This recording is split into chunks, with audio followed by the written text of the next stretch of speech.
Great little tools. It's like the Eye of Sauron. Cool.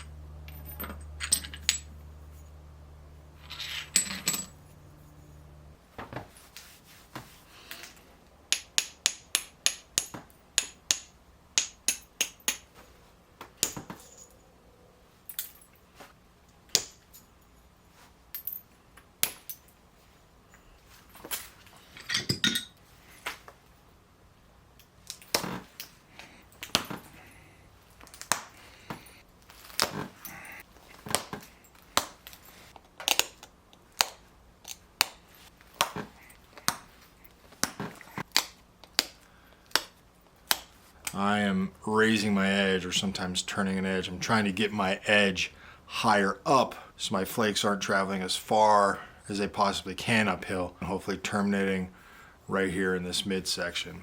And then push the flakes across after kind of a universal grinding. You can see when you look at it this way, that's the edge. It needs to come up so then the flakes can come across. One thing that happens a lot in flint napping is you'll see somebody breaking the stone, but some of those actions are preparatory. Some of them are as you're planning out a sequences of removal, like I'm planning on doing here. You have to do a little preparation work. Not every hit is meant to get to that end state. Some of them are conditioning strikes, conditioning hits, so you can prepare for those future removals. Good abrasion. See, there's that first removal right there. That went to midline. All the way up.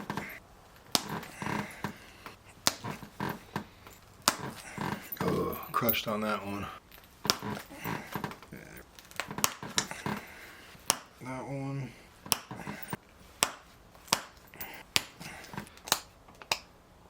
Come through. This is kind of where I take some of the guts out, start working my general shape of the crescent, and I stop just short of these tips, kind of leave them a little hooked, kind of expedites the process. See if we can get in there with that corner. There we go. There we go. Corner. Good one. Good flakes.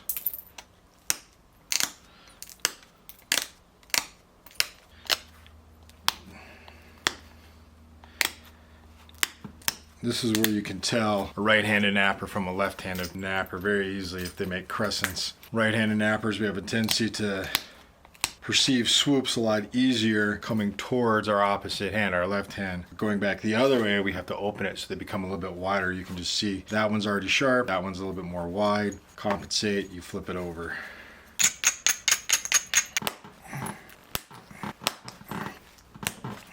There we go.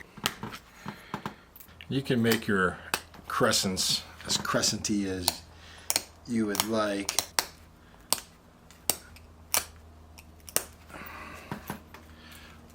Along, work on this back side a little bit, or front side, whatever side it is, because it's a crescent.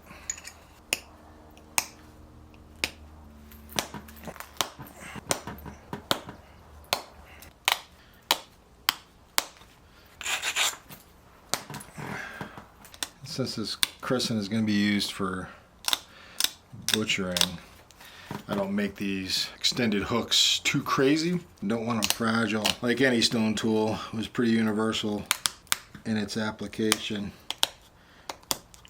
I'm sure many of us have grabbed a knife to screw something in when you're in a pinch. Thin this guy out and get that little arch where I want it. Crescent's almost there. This is where I'm going to come down hard on these tips, really give it that kind of crescent look. And then I'm going to come in right on these insides. And that will kind of give it its final shape. I've got its arch. I like to be able to hold it with my 4 fingers here in case I got a cut. I also like to be able to hold it like a claw. Coming right here, and I'm just almost pushing this straight down. Compared to this curve, I want this one to come almost not in, but I just give it a little final shape.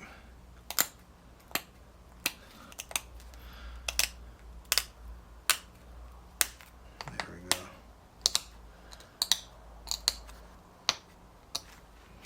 Yeah, whew, more of that drop. This is just small refinements. I mean, it's a crescent already, obviously, but this is just giving it a little bit more of that look. The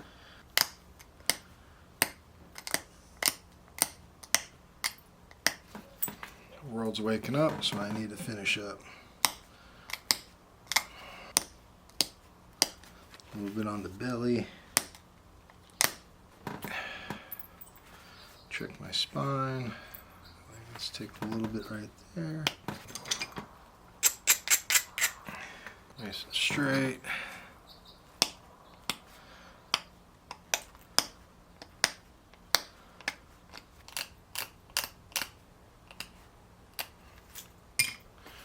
There we go. One crescent.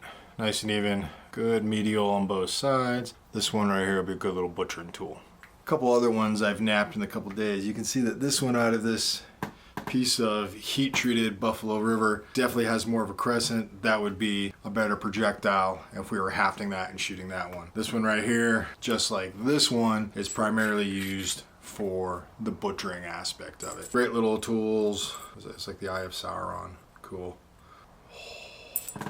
Anyway, and then this is another type of crescent or lunate, and this is a mid-hafted crescent style knife. The reason being is that when I hold this, I have 4 cutting areas based on my half point. So if I'm holding it here, I've got this straight edge on this side, rotate it, curved edge here, another pinpoint straight edge here, and then another curved edge right here. So these are all kind of in that lunate, that kind of crescent field. I like to use these big fat boys here for butchering, cutting reeds, processing of things, wood, scraping hides, you name it. This one would definitely be a hafter for some sort of projectile point, even though I don't think it's the most feasible. That's just my inputs. And this one is that kind of general utility knife with that mid-haft right there.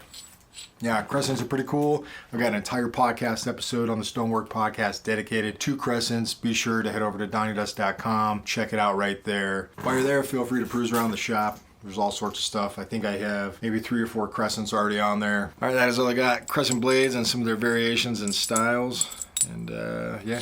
All right, till next time, see you in the bush. Appreciate you watching.